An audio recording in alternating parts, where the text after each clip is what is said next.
Bueno, en este problema se analiza la cementación de un acero, ¿no? Que les decía que un acero se puede endurecer si nosotros lo colocamos en un horno, en una atmósfera llena de un material rico en carbono o rico en nitrógeno, ¿no? Esto fomenta un proceso de difusión. Fomentaría un proceso de difusión intersticial, ¿no? Si en la pieza de acero tenemos átomos de hierro, el acero es una solución intersticial de carbono dentro del hierro, ¿no? Les había dicho. Entonces, si esto es la pieza de acero y se coloca a alta temperatura en contacto con un gas que provea ya sea carbono, nitrógeno o algún otro material, se fomenta difusión desde el gas hacia la estructura. Los átomos del gas, en este ejemplo el gas sigue siendo carbono, se difunden hacia los intersticios del acero, ¿no? Entonces, a mayor temperatura se fomenta la difusión, eso hace que la estructura se compacte más y por lo tanto se endurezca. Este método se llama cementación, también se llama carburación, si se hace para poder adicionar a la estructura carbono. Si a este sistema se le adiciona nitrógeno, quizás en una atmósfera de aire o en un gas rico en nitrógeno, el más barato es aire, ese proceso se llama nitruración. Entonces me dicen, la superficie de un engrane de acero tiene 0.1% de carbono y se tiene que endurecer por carburación. En la carburación gaseosa, los engranes se colocan en una atmósfera que provee 1.2% carbono en la superficie del acero a una alta temperatura. El carbono se difunde de la superficie hacia el acero y me dice que para propiedades óptimas el acero debe tener 0.45% de carbono a una profundidad de 0.2 centímetros debajo de la superficie. Hay que diseñar el tratamiento térmico completo que produzca estas propiedades. Suponiendo que la temperatura es lo suficientemente alta, de manera que el hierro tiene una estructura cúbica centrada en las caras, FCC. Entonces vamos a usar la segunda ley de Fick mediante un proceso de difusión que es en estado transitorio, ¿no? De acuerdo a lo que hemos comentado antes. Vamos a interpretar los datos. Imaginen que esta es la pieza de acero. Tenemos en el horno un gas rico en carbono, ¿no? Entonces el gas rico en carbono provee átomos de carbono para difusión. Y además, como estamos analizando esta pieza de acero, la concentración inicial en la superficie se da cuando el tiempo es igual a cero, ¿no? Los datos los vamos a aislar. La superficie del engrane tiene 0.1% y se tiene que endurecer por carburación. Esa va a ser la concentración superficial. A su vez, la atmósfera provee 1.2% de carbono hacia la superficie del acero. Se entiende que es la cantidad de carbono que provee este gas. Y a una profundidad, aquí voy a colocar una profundidad X de 0.2 centímetros. Para que este acero sea aceptable, quizás para esta industria, se dice que debe tener una concentración de carbono, eso es CX, de 0.45%. CX se entiende que es la concentración para X igual a 0.2, ¿no? Me falta definir la concentración C0 y la concentración CS. Esto se resuelve utilizando la segunda ley de Fick, ¿no? Que, bueno, ¿cuáles son las condiciones límite? Cuando tiempo es igual a cero, la concentración es igual a C0. Cuando tiempo es mayor a cero, la concentración es igual a la concentración superficial para X igual a cero, ¿no? Entonces vamos a definir CS como la concentración superficial. Me dice un dato que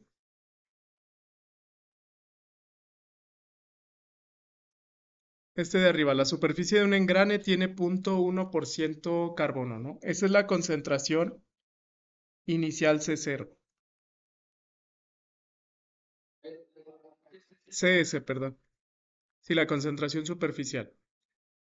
Y la concentración C0, la concentración CS Debe ser 1.2%, es la concentración que provee a la superficie la atmósfera. Y la C0 es la concentración que tiene inicialmente el acero antes de que comience la difusión, que es la superficie del engrane, 0.1% carbono.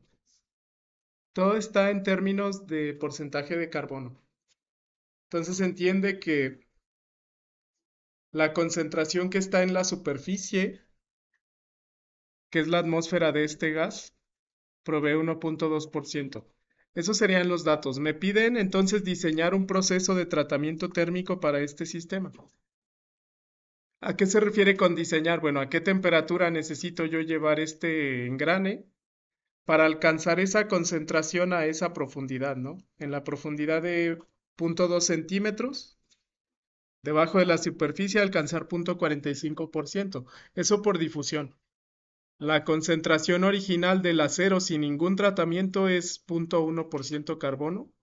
Ya con el proceso de carburizado, debe llegar a 0.45%. Entonces, ¿a qué temperatura y cuánto tiempo necesitamos llevar? El tiempo se mide generalmente en horas, llevar a cabo este proceso, ¿no? Con estos datos.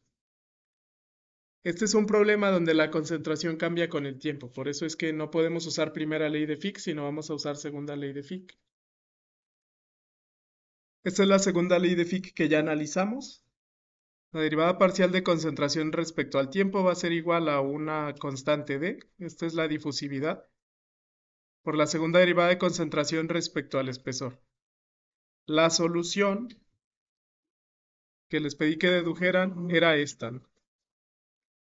Es un gradiente de concentraciones, la concentración de la superficie menos la concentración en el punto X entre la concentración de la superficie expuesta a la atmósfera gaseosa menos la concentración inicial C0 es igual a la función error del espesor X entre 2 raíz de difusividad por tiempo. Entonces vamos a plantear la solución.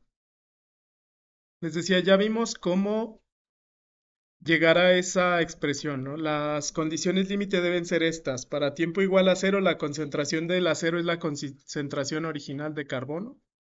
Para tiempo mayor a cero, la concentración es la concentración superficial, es decir, la concentración que provee el gas, ¿no? Sobre la pieza de acero. Que ese para nuestro caso nos dicen que es 1.2%. Y entonces, bueno, el resultado de la segunda ley de Fick o la solución de esa ecuación diferencial se resume aquí. Yo conozco la parte izquierda de la ecuación y esto debe ser igual a la función error del espesor entre 2 veces raíz de difusividad por tiempo.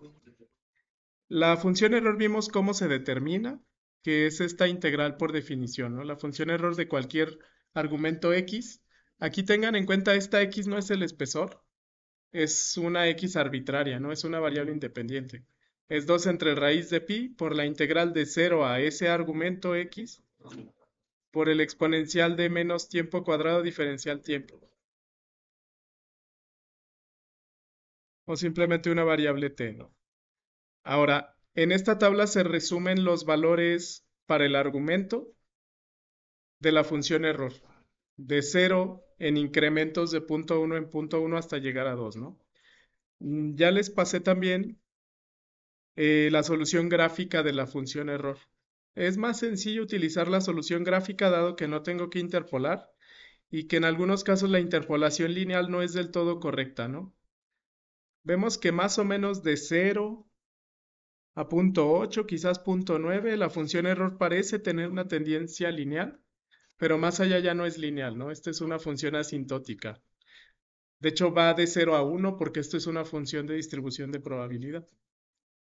Entonces vamos a ver cómo se resolvería. Para resolverlo vamos a sustituir aquí. Vamos a sustituir originalmente en este apartado. Okay. Bueno, la concentración CS era 1.2%. La concentración CX es 0.1. Ese era C0. Este es 0.45. La concentración CS sigue siendo 1.2%. Y la concentración C0 sí es 0.1, ¿no? La concentración original del acero sin hacerle ningún tratamiento. Esto me da un número. Entonces, necesitamos encontrar los parámetros del argumento de la función error, particularmente x y tiempo, de modo tal que la función error nos dé esta operación. Vamos a hacer la operación. Bueno, si hacen la operación, esto les debe dar 0.681. El 81 es periódico. Entonces, esta es la solución, pero todavía no terminamos, ¿no? Necesito encontrar los valores correctos de espesor, tiempo y temperatura dados que cumplan que la función error de esos argumentos me dé 0.681. Entonces vamos a hacer ahora un arreglo algebraico para poder encontrar esos valores, porque la solución no es única, sino que es un conjunto de soluciones que me dan esta combinación. Ahora, de esta ecuación sí la X es espesor, ¿no? La X es espesor y ese dato es un número que me da el problema. Les decía el espesor X en el problema nos lo dan de 0.2 centímetros, ¿no? 0.2 centímetros, que es la profundidad para la cual yo requiero tener la concentración CX. La concentración CX de la pieza de 0.45%. Eso conozco. Además que conozco, yo sé que la pieza de hierro, o de acero particularmente, es hierro con estructura cúbica centrada en las caras. O sea, la celda unitaria es así. Y bueno, estos serían átomos de hierro. En los intersticios tendríamos átomos de carbono difundiéndose, ¿no? No en todos, pero en algunos. ¿Para qué me sirve la estructura? Para saber el coeficiente de difusividad. Esta D depende del tipo de estructura y depende de la temperatura. Esa es la ley de Arrhenius. Necesitamos también aplicar primero la ley de Fick para poder calcular D. En este caso, la primera ley de Fick nos dice que el coeficiente de difusividad es igual a una constante del material de cero por el exponencial de menos energía de activación entre RT. De hecho, aquí es donde está la temperatura del diseño, ¿no? Entonces hay que buscar en la tabla la energía de activación para carbono difundiéndose en hierro con estructura cúbica centrada en las caras, ¿no? La tabla la tenemos acá. Vamos a buscar carbono en hierro con estructura cúbica centrada en las caras. Debe ser el primero. Sería este. De la tabla 5.1, para materiales selectos, estos son los coeficientes para carbono difundiéndose en hierro en estructura cúbica centrada en las caras. Energía de activación es 32.900 calorías por mol y D0 es 0.23.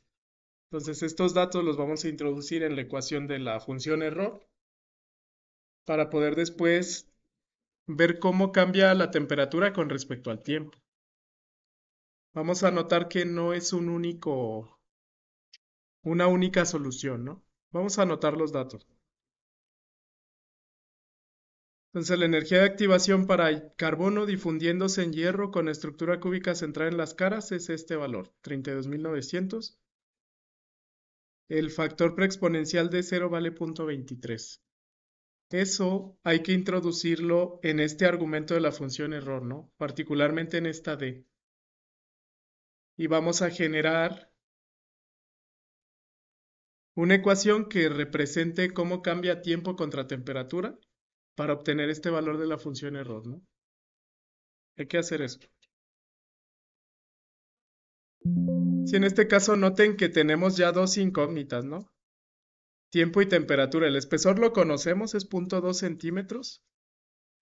Entonces aquí voy a poner 0.2 centímetros como X. Aquí voy a separar por facilidad. Voy a poner raíz de D por raíz de tiempo. Esto porque la D la puedo sustituir, ¿no? La D de la ecuación de Arrhenius, es decir, el coeficiente de difusividad es de cero por el exponencial de menos energía de activación Q entre RT. La energía de activación Q es 32.900. Pero ese 32.900 tiene unidades de calorías dividido por mol, ¿sí? Y a su vez va dividido entre RT. El valor de la constante universal de los gases en calorías es 1.987 calorías por mol Kelvin. Y además eso va multiplicado por T. Esa T no la conozco. Entonces el problema se reduce a encontrar los valores de T, temperatura y tiempo que cumplen esta igualdad, ¿no? Que la función error de este argumento me dé 0.681. Me falta sustituir de 0. De 0 es 0.23 centímetros cuadrados por segundo. Entonces, esto es lo que tengo. Hay que entender esta expresión. ¿Qué me está diciendo? El valor de la función error de lo que yo tenga aquí adentro debe ser 0.681. Entonces, ¿cuánto vale lo que está aquí adentro? Esto lo podría resolver. Digamos, si a todo eso que está dentro de la función error, ese argumento, yo le llamo, vamos a decir, no sé, X mayúscula, ¿qué representa esto? Encontrar el argumento X para el cual, obteniéndole la función error, yo obtengo 0.681, ¿no? Eso me daría cuánto vale el argumento. Entonces, hay que encontrar con un método gráfico o un método analítico cuánto vale esa X. O sea, cuánto vale todo lo que está dentro del argumento. ¿Cuánto vale esta X mayúscula? Le voy a poner X mayúscula para no confundir con el espesor. Esa X. Entonces, primero yo tengo que encontrar cuánto vale esa X, ¿no? Mayúscula. ¿Cómo lo hago? Bueno, indirectamente, ¿qué me dice la función error?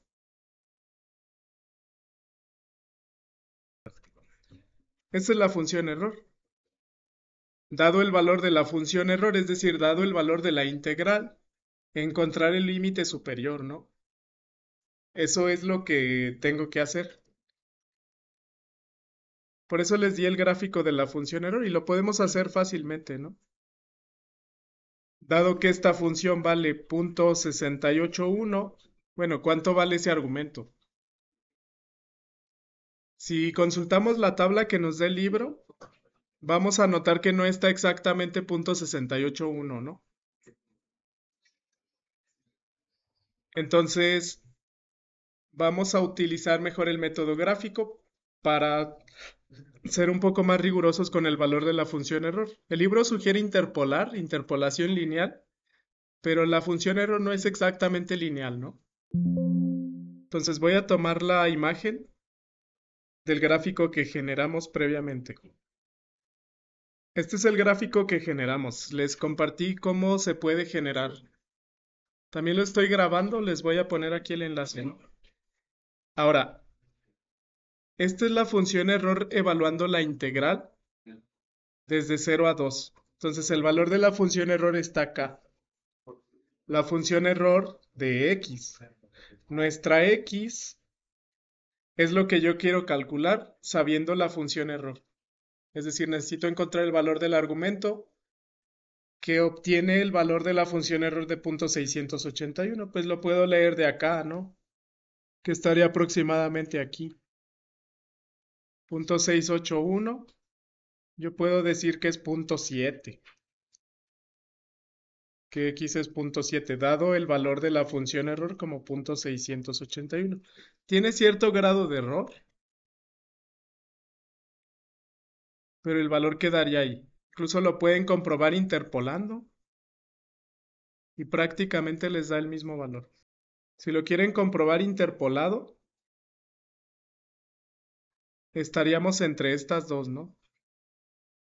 El valor del argumento dado que la función error vale 0.681. Yo estoy aquí. Si la función error vale 0.681,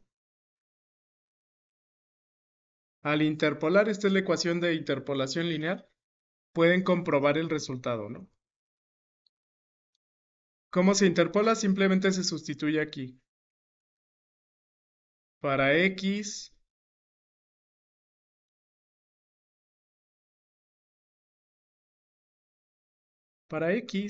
de 0.681, dado que con x0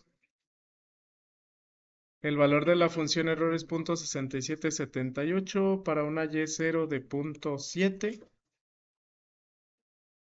y para una x1 de 0.8, para una y1 de... La puse al revés. Y1 es la que vale 0.8, x1 valdría 0.7421. Simplemente hay que sustituir. La interpolación lineal asume que tienen ustedes dos puntos conocidos, digamos este y este, con coordenadas x1, y1, perdón, x0, y0, x1, y1, y hay una línea recta entre estos dos puntos y ustedes saben x, ¿no? Hay que calcular y. Si se interpolan sustituyendo en esa ecuación, debe rondar 0.7. Interpolando da 0.7049, me comenta su compañero. Entonces, es aproximadamente válido interpolar, ¿no? Nos da la ilusión de que es más exacto porque tengo más decimales, ¿no? Pero la tendencia sigue siendo lineal. Puede incurrir en un error interpolando linealmente, aunque para pequeños intervalos de x, sí podría ser válido interpolar, que más o menos me da el 0.7, ¿no? Entonces, pueden usar el método gráfico o el método interpolando.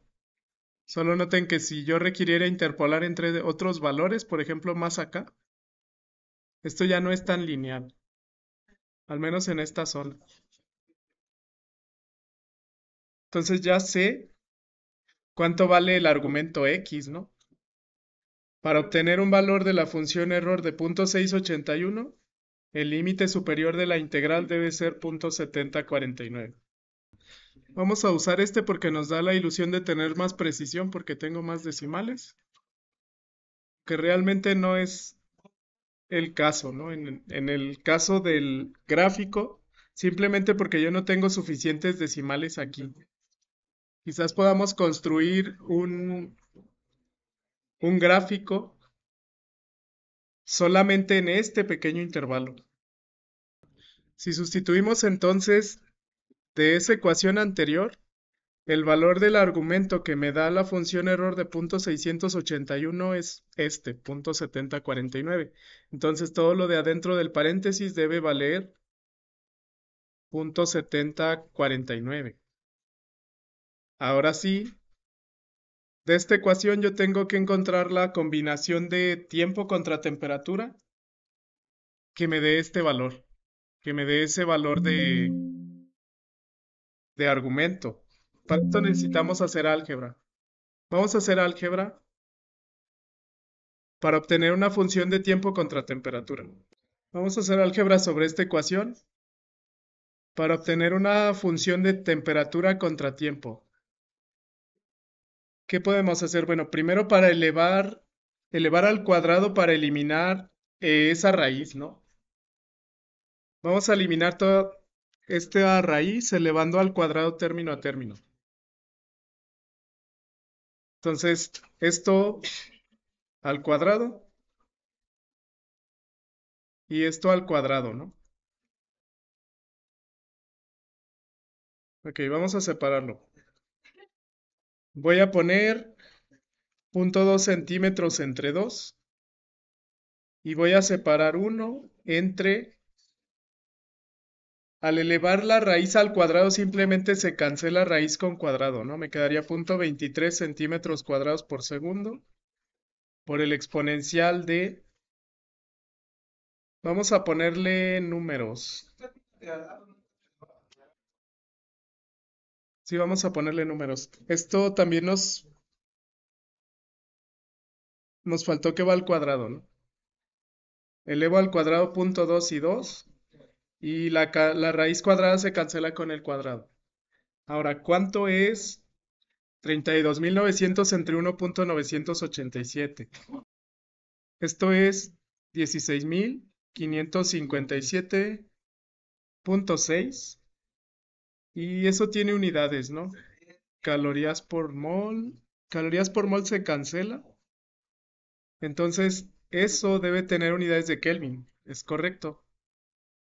Y nos faltaría el signo negativo, ¿no? Porque es menos energía de activación entre R. Y esto entre la temperatura. Entonces, lo tengo así.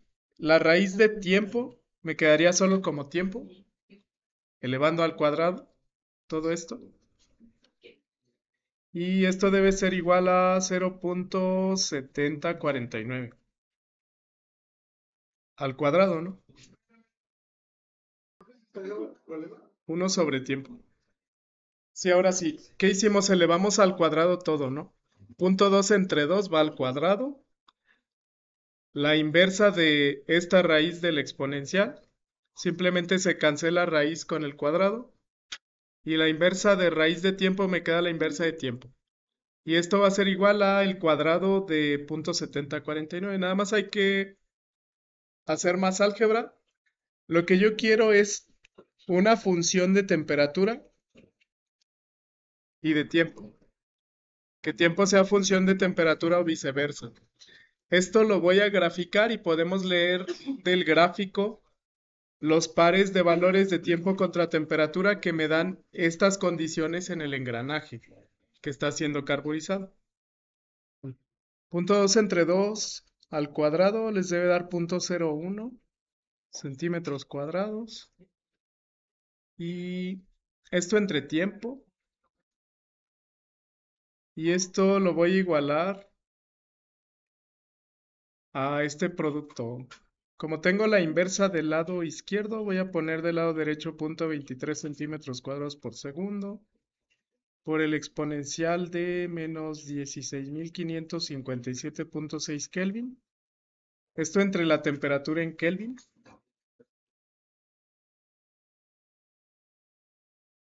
Y nos va a faltar este factor al cuadrado, ¿no? El 0.749 al cuadrado. Gracias. 0.4969. Está correcto. Lo que yo quiero despejar, tiempo o temperatura, cualquiera de las dos. Vamos a despejar tiempo. El tiempo lo podemos poner como 0.01 entre 0.23 centímetro cuadrado por segundo.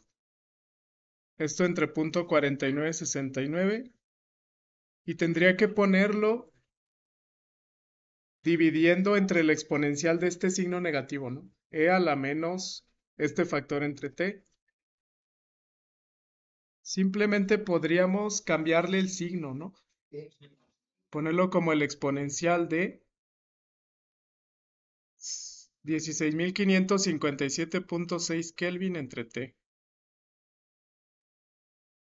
Eso debería ser el tiempo despejado. ¿Por qué? Porque si yo tengo e a la menos x, esto es 1 entre e a la x. Y este 1 entre e a la x lo puedo colocar multiplicando del otro lado. Entonces, esa ecuación ya tiene tiempo en función de temperatura.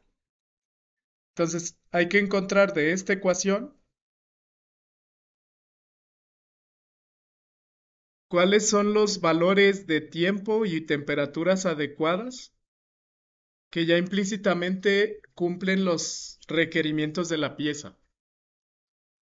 Esto lo podría hacer por prueba y error, les digo, pero es más fácil hacer un método gráfico, darle valores a t, darle valores a temperatura, bueno, con t calcular temperatura y leer del gráfico los valores más factibles físicamente, ¿no? Esto, bueno, obviamente teniendo en cuenta que el acero tiene un punto de fusión que no se puede sobrepasar, esto se tiene que mantener en estado sólido, esa sería una restricción, y que el tiempo no puede ser tan grande, ¿no? Quizás 2, 3, 4 horas. Esto por el costo de mantener el horno encendido, ¿no? El costo energético, quizás de combustible.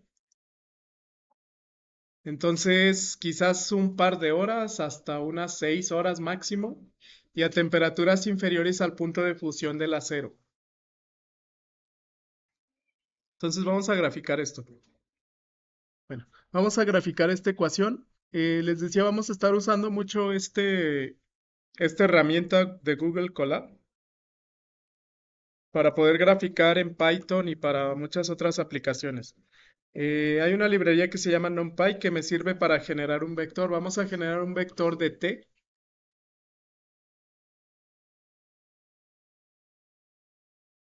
Le voy a llamar t. Y bueno, aquí tiene la función linspace, que es exactamente igual a MATLAB. Linspace genera valores desde un valor que se define para un inicio hasta un valor final que se define como stop. Digamos, aquí tiempo debería estar en segundos, ¿no? Porque tengo la D0 en segundos. Entonces debería estar en segundos este tiempo. Vamos a terminarlo en 10 horas, que serían 3600 por 10, 36.000 segundos, que son 10 horas.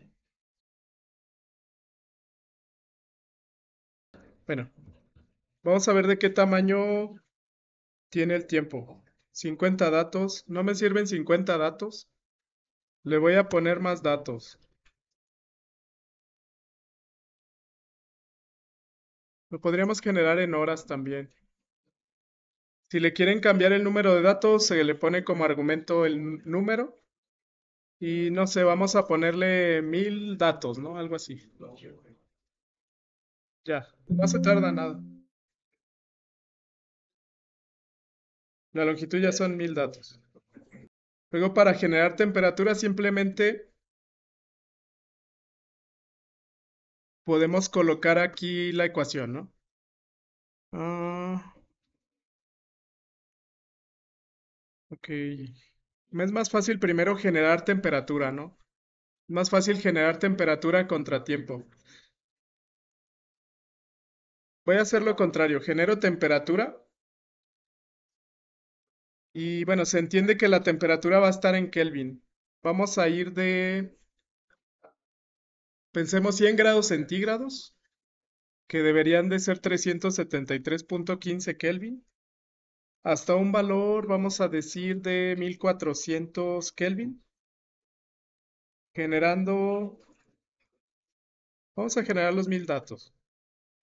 Ahora sí, el tiempo es el que vamos a calcular, porque como en esta función de arriba, la variable independiente debería ser temperatura.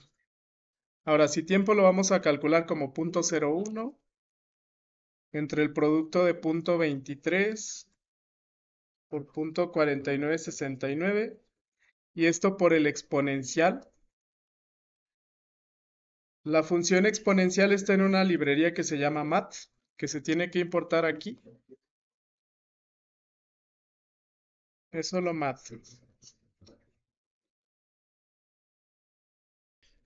Y es el exponencial de este número, ¿no? De 16.557.6. Ahora sí entre temperatura. Se supone que esto nos dé un vector de tiempo.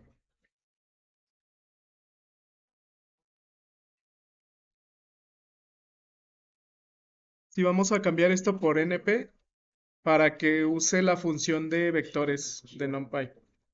Y ya, ¿no? Esto sería el vector de tiempo, que debe tener 1000 datos. Y ahí está, ¿no?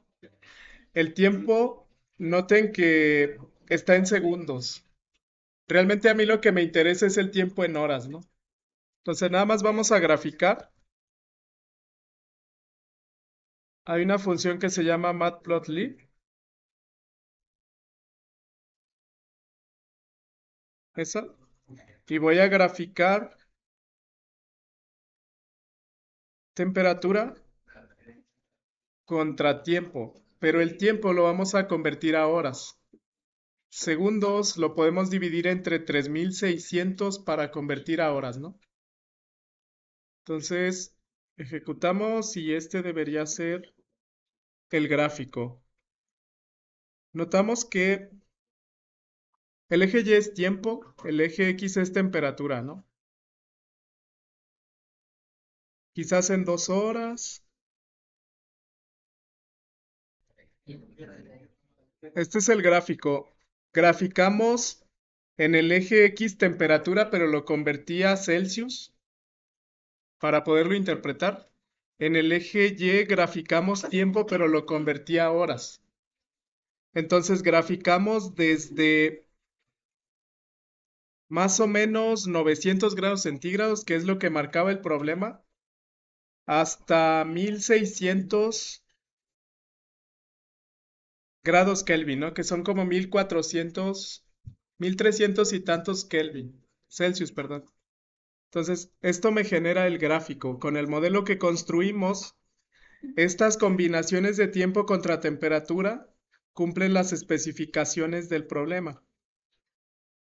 Lo primero, nos dice que la restricción de temperatura es 900 grados centígrados, ¿no? Ya lo corregimos, ya comenzamos entonces de 1173.15 Kelvin. Entonces, en este gráfico se resumen todas las posibles combinaciones. Noten que si lo hiciera a 900, necesito como 30 horas, ¿no? 30 y como 32 horas. Entonces, eso no es factible. Pero si tan solo subo 100 grados la temperatura, por ejemplo, a 1100, bajo el tiempo más o menos a 11 horas. Entonces, todavía es un tiempo grande, pero es mejor que 32. Si lo bajo a 1100, dura más o menos, digamos, 4.5 horas. Entonces, 1100 debería ser la temperatura correcta. O si lo bajo a 1200, esto tendría como 2 horas y media de tratamiento. Entonces, de este gráfico que generamos de la segunda ley de Fick, ustedes pueden encontrar la respuesta. Obviamente sin sobrepasar la temperatura de fusión del hierro, ¿no? Que eso se puede consultar en un diagrama de fases. El hierro puro tiene diferente punto de fusión que el acero. Este es un diagrama de fases hierro-carbono. ¿Qué es un diagrama de fases? Básicamente es un diagrama que representa las diferentes condiciones de temperatura contra composición. Aquí en el eje X es composición de carbono para el acero, en las cuales el acero existe en cierta fase, ¿no? Lo vamos a ver. Por ejemplo, ya hemos hablado del hierro con estructura cúbica centrada en las caras, centrada en el cuerpo.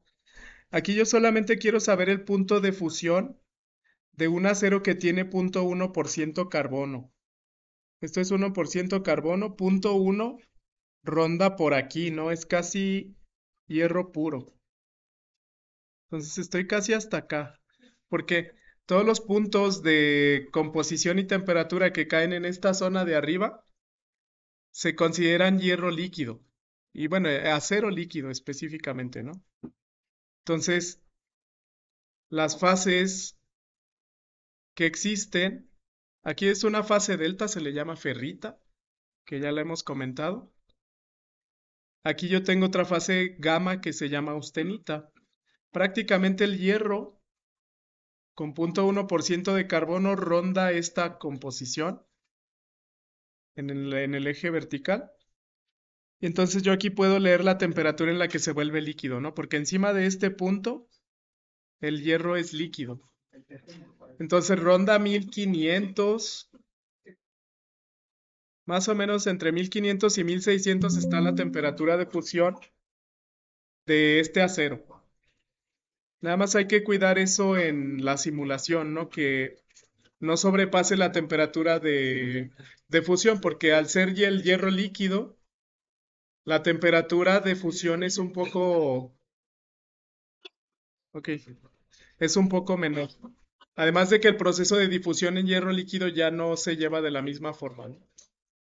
Entonces, este es el conjunto de soluciones. Ustedes podrían decir, hay que calentar la pieza a 1100 durante 4 horas y media más o menos, o a 1000 grados centígrados durante unas 12 horas, pero este requiere más energía, o a 1200 durante más o menos 3 horas, ¿no?